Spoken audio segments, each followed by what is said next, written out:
बात कर रही हैं, दुख इस बात का है कि हम जो है ना ये पूर्व बीजेपी वोटर है, और सबसे बड़ी दुख है हमारी के। और यहाँ की जो जनता है ना, मैं आपको इसके पहले ही बता चुका हूँ, अभी बता रहा हूँ, ये जितनी लोग कटे हैं टूटे हैं ना मकान, ये सब बीजेपी के लोग हैं, बीजेपी को ही वोट देते हैं, ऐसा कोई नहीं है। और ये एक एक वोट की मैं गिनती करा सकता हूँ, अगर कोई कहे साक्ष्य है तो मैं कोई वोट की गिनती करा सकता हूँ, पहली बात। दूसरी बात, जब ये कॉलोनी अवैध है तो यहाँ बिजली का खंभा क्यों, बिजली का तार लगा, सबके घरों में मीटर है, सबके यहाँ आधार कार्ड है, सबके यहाँ पहचान पत्र है, सब वोट। जब हमारे वोट अवैध नहीं है तो हमारा मकान अवैध कैसे? बात सुनो, जब हमारा वोट अवैध नहीं, हमारा अवैध है, जब हमारा वोट अवैध नहीं तो हमारा मकान अवैध कैसे? और मैं जब इसी सरकार को वोट देता हूँ तो मेरा मकान टूटेगा कैसे और क्यों तोड़ा गया? मैं सरकार से पूछना चाहता हूँ। देखिए, हम पूछेंगे तो सरकार से, चाहे कोई भी पार्टी की सरकार हो, सरकार से पूछने गया। मैं सरकार से पूछना चाहता हूँ, देखिए हम पूछेंगे तो सरकार से, चाहे कोई भी पार्टी की सरकार हो, सरकार से पूछने का मेरा सवाल है। और मैं इतनी जनता के जब नेतृत्व करते हैं तो ये पूरी जनता नहीं बोलेगी, एक दो बंदा बोलेगा, जो भी इसकी जनता, ये सारी जनता की आवाज में बन के बोल रहा हूँ कि देखिए, मैं योगी जी से, माननीय योगी जी से बात करना चाहता हूँ और अपने केंद्र सरकार माननीय मोदी जी से कहना चाहता हूँ, देखिए ये जो टूटा है मकान, ये हैबतपुर की जनता का, ये आपके ही जनता है, आपके ही जनता है, और ये कहीं बाहर की जनता नहीं है, इसी हिंदुस्तान की जनता है, इसी उत्तर प्रदेश की जनता है, और ये आप ही का वोटर है, कोर वोटर है। मैं इनसे गुजारिश करता हूँ कि इनको यहाँ अधिकारियों को भेजा जाए और इनको निरीक्षण किया जाए और इनको मकान बना के या इनको यथा स्थिति बरकरार करने की अनुमति। अगर कोई अधिकारी आए यहाँ पे जो अथॉरिटी का हो, सरकार का हो, जो नुमाइंदा हो सरकार का, जिसके ऊपर सरकार को भरोसा हो, कॉन्फिडेंस हो कि मेरा ये अधिकारी है, ये सही रिपोर्ट बनाएगा, यहाँ आए और एक एक रिपोर्ट, एक एक मकान की रिपोर्ट लगाए और जितनी चिन्हित करे उनको यहाँ पे जब खंभा गाड़े या कोई निशान को चिन्हित करके जाए। उसके बाद इन लोगों को अगर शिफ्ट करना है तो इनको कहीं जमीन दीजिए। गलती इनकी नहीं है, गलती आपकी भी है, आपने रजिस्ट्री किया क्यों? इन्होंने पूरा टैक्स भरा, उत्तर प्रदेश सरकार को पूरा स्टाम्प ड्यूटी भरा है, आपने जितनी की स्टाम्प ड्यूटी मांगा है उतने का स्टाम्प इन्होंने खरीदा है। सही बात, ठीक है, तो इनकी गलती नहीं है, गलती इनकी है, गलती वो आपकी सरकार की नमुंदा है कि सरकार भरपाई कराएगी कहाँ से, वो सरकार का मैटर है, या जिसने बेचा, जिसने खरीदा, इनकी पूरी करना सरकार का काम है। इनका जो भी कॉस्ट है, जो भी जमीन की वैल्यू आ रही है, अगर आप शिफ्ट करते हो तो इनको जमीन दिलवाइए, इनका मकान बना के दीजिए, इनको कहीं भी चिन्हित करिए और इनको जमीन मकान बनाने का कार्य करें। ये सरकार की जिम्मेदारी है। अन्यथा हमने तो भाई पूरी जीवन की कमाई हमने लगा दी यहाँ पे, एक मकान बनाने में पूरी जिंदगी खप जाती है, ये सबको पता है।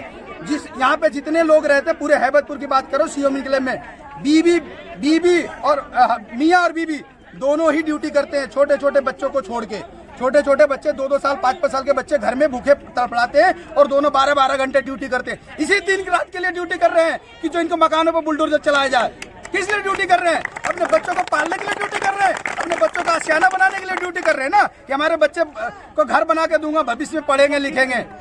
आगे ये बुलडोजर चलाने के लिए दिया जा रहा है। मैं ज्यादा बड़ी बातें नहीं करूंगा, इसी बातों के साथ अपनी समाप्त करूंगा, लेकिन मैं कहूंगा, सरकार से रिक्वेस्ट करता हूं कि अपना नुमाइंदा भेजिए, यहाँ पे चिन्हित कीजिए और यहाँ पे उनको यथा स्थिति बरकरार करके दीजिए। पिछली सरकार प्लॉट की इनका 69 यहाँ खसरा है ही नहीं, खसरा वहाँ है, यहाँ से करीबन 300 मीटर अंदर है 69 का। आपने रजिस्ट्री कैसे किया और फिर यहाँ पे कब्जा हुई? भाई बात समझिए, अगर देखिए किसानों जो यहाँ पे बंदे रह रहे हैं ना, उनकी कोई गलती नहीं है, उनकी गलती है कि वो गरीब पैदा हुए, सबसे बड़ी गलती उनकी है। वो गरीब, अगर वो अमीर होते ना तो शायद वो भी गौर सिटी में फ्लैट लेके रहते। बात समझिए, कभी भी अनहोनी होती है, कोई भी घटना घटती है, गरीब जनता के साथ घटती है। क्यों घटी जाती है भाई? आपको वोट देता है, आपका कोर वोटर है, आपको एक 3400-3500 के बीजेपी का कोर वोटर है, यही कन्हैया पब्लिक स्कूल में वोट दिया गया था।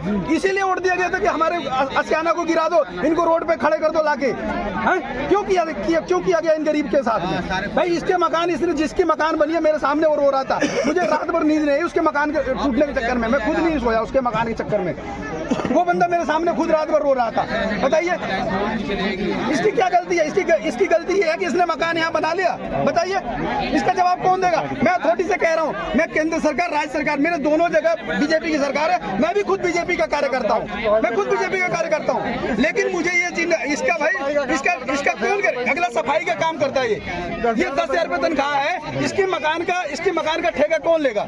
कौन इसको देगा जवाब? इसकी क्या गलती थी?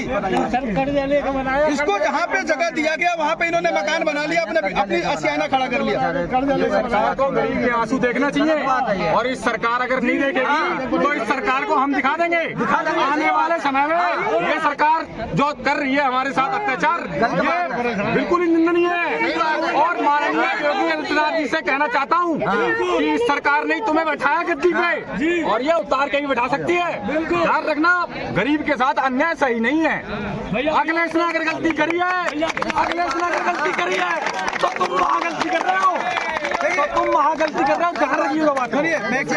सरकार समय चल रहा है, कोई सरकार अगर आपका